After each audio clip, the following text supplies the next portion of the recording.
নমস্কার, তন্দ্রা লিটিল ওভেনে আপনাদের সকলকে স্বাগত। আজকে আমি আপনাদেরকে খয়রা মাছের ঝোল রান্না করে দেখাবো। এই রান্নাটা করা একদম সহজ, যে কেউ পারবে করতে, আর খেতে অসাধারণ লাগে, একদম ইলিশ মাছের মতন। এই ইলিশ মাছের ঝোল আমরা যেভাবে করি অনেকটা সেরকমভাবেই আমি এই রান্নাটা করব, তবেই না ইলিশ মাছের মতো লাগবে খেতে। আর তার সাথে কী কী দিলাম, কীভাবে করলাম, আসুন তাহলে দেখিনি রেসিপিটা। এখানে আমি কিছু খয়রা মাছ নিয়ে নিয়েছি। এই মাছগুলি আমি ভালো করে ধুয়ে পরিষ্কার করে নিয়ে এসেছি। দেখুন কত সুন্দর মাছগুলো, কত বড় বড় মাছ, খয়রা মাছ। এই মাছগুলিকে আমি এখন ম্যারিনেশন করব। আমি এখানে নুন দিলাম খানিকটা, আর একটু হলুদ গুঁড়ো দেব। দিয়ে ভালো করে মাছটাকে নুন হলুদ মাখিয়ে নিয়ে আমি 10 মিনিটের জন্য রেস্টে রাখবো। 10 মিনিট পর আমি রান্নাটা শুরু করব। আমি এভাবেই ঝাঁকিয়ে ঝাঁকিয়ে মাছটাতে হলুদ আর নুন লাগাই।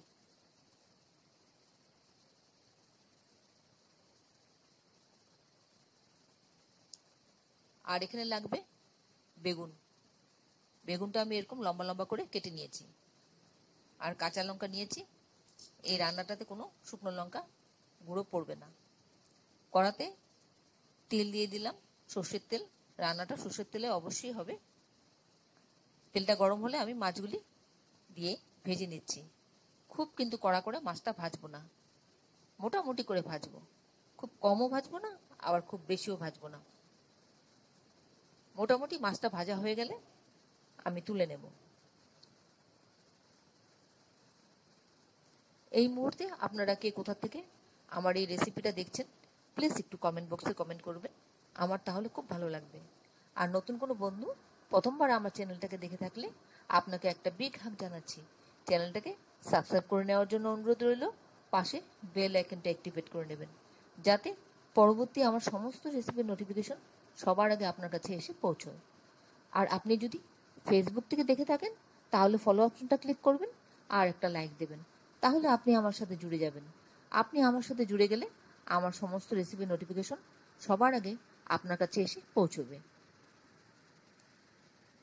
আমি সেকেন্ড ব্যাচ ভেজে নিচ্ছি। আমার এই মাছটা ভাজাও হয়ে গেল, এবার আমি তুলে নিচ্ছি। এইভাবে আমি সবগুলি মাছ ভেজে তুলে নিচ্ছি। আপনারা যারা এখনো পর্যন্ত আমার চ্যানেলটাকে সাবস্ক্রাইব করেননি, ঝটপট সাবস্ক্রাইব করে নিন। আপনাদেরকে আমাদের মাঝে দেখতে পেলে আমাদের খুব ভালো লাগবে।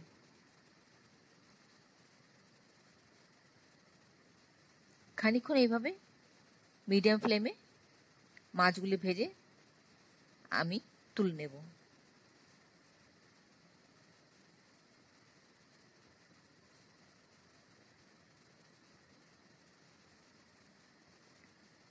এই মাছটা ভাজতে কিন্তু বেশি তেল লাগে না, খুব অল্প তেলই হয়ে যায়। কিন্তু যদিও আমি বেশি তেল দিয়ে মাছটা ভাজছি, তবে এতটা তেল আমি দিয়ে রান্না করব না। কিন্তু তেলটা আমি কমিয়ে নিয়েছি। এবার ওই তেলে আমি কালো জিরা ফোড়ন দিলাম 1/2 টিস্পুন, আর দিলাম একটু জিরে গুঁড়ো আর হলুদ গুঁড়ো, আর দিলাম কাঁচা লঙ্কা চিড়ে দিয়ে দিলাম। রান্নাটা কাঁচা লঙ্কার ঝালে বেশি খেতে ভালো লাগে। এবার একটু ভাজা ভাজা করে নিচ্ছি মশলাটাকে। এর মধ্যে বেগুনগুলো দিয়ে দিলাম, কাটা বেগুনগুলো। আর একটু নুন দিয়ে দিচ্ছি, নুন স্বাদ মতন দিয়ে দেবেন। দিয়ে ভালো করে একটু ভাজা ভাজা করে নেব বেগুনটাকে। বেগুনটা তাহলে একটু নরম হয়ে যাবে। আমি একটু সময়ের জন্য বেগুনটাকে ঢেকে রাখবো।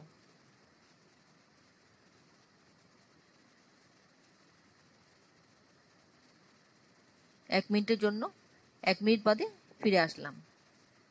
বেগুনটা খানিকটা নরম হয়ে গেছে। এবার মশলাটা একটু ভাজা ভাজা করে নিচ্ছি বেগুনের সাথে। একদম সহজ এই রান্নাটা করা, আর ঝটপট হয়েও যাবে।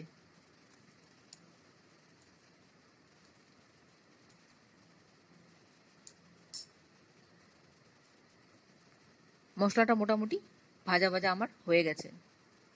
এবার এর মধ্যে আমি পরিমাণ মতন জল দেব।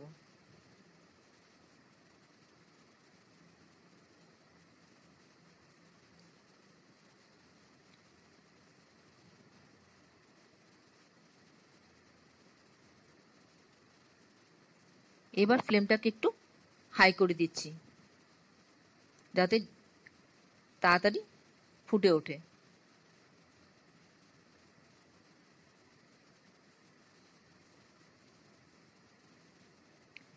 খুব বেশি মশলাও এই রান্নাটাতে ব্যবহার করতে দরকার হয় না।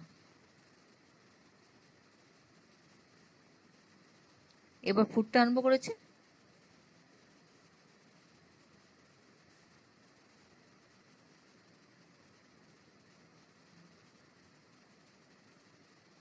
এবার এর মধ্যে আমি একে একে মাছগুলো দিয়ে দেব।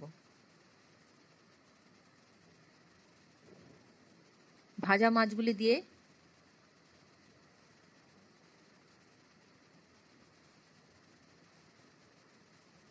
একে একে দিয়ে দেব ভাজা মাছগুলি। দিয়ে একটু পর নাড়াচাড়া করে ঝোলটার মধ্যে ডুবিয়ে দেব।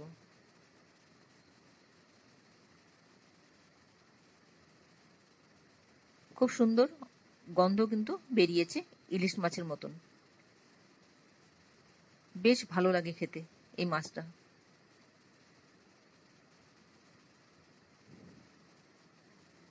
তবে এই মাছটার মধ্যে ইলিশ মাছের মতন কাঁটা আছে।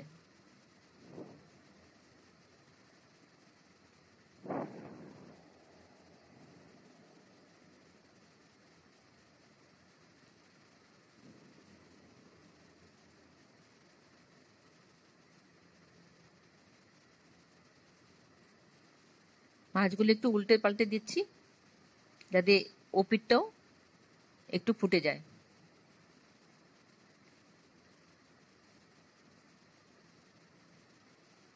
কোনো ঝুট ঝামেলা নেই রান্নাটা করা, একদম সহজ, যে কেউ পারবে করতে। খেতে কিন্তু লাগবে একদম ইলিশ মাছের মতন। আশা করি আপনাদের ভালো লাগছে আমার এই রেসিপিটা। যদি ভালো লেগে থাকে তাহলে অবশ্যই একবার এইভাবে করে খাবেন। আমার রান্নাটা মোটামুটি হয়ে গেছে। আমি উপর থেকে একটু কাঁচা তেল ছড়িয়ে দিলাম। এই কাঁচা তেলটা কিন্তু দেবেন, কাঁচা তেলটা দিলে তার টেস্টটা একটু অন্যরকম হয়ে যাবে, খুব ভালো লাগবে খেতে। দিয়ে ভালো করে মিশিয়ে নিচ্ছি। মিশিয়ে নিয়ে একটু স্ট্যান্ডিং টাইম দেব, তারপর আমি প্লেটিং করে নেব।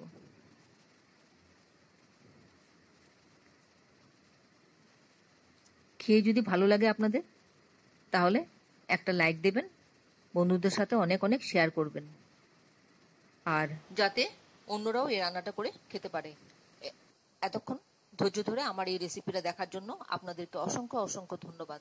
আপনারা সকলে ভালো থাকবেন, সুস্থ থাকবেন, ঈশ্বরের কাছে এই কামনা করি। আর এই ধরনের নতুন নতুন রেসিপি দেখতে আমার চ্যানেলটাকে সাবস্ক্রাইব করে নেবেন, পাশে বেল আইকনটা অ্যাক্টিভেট করে নেবেন যাতে পরবর্তী আমার সমস্ত রেসিপির নোটিফিকেশন সবার আগে আপনার কাছে এসে পৌঁছয়।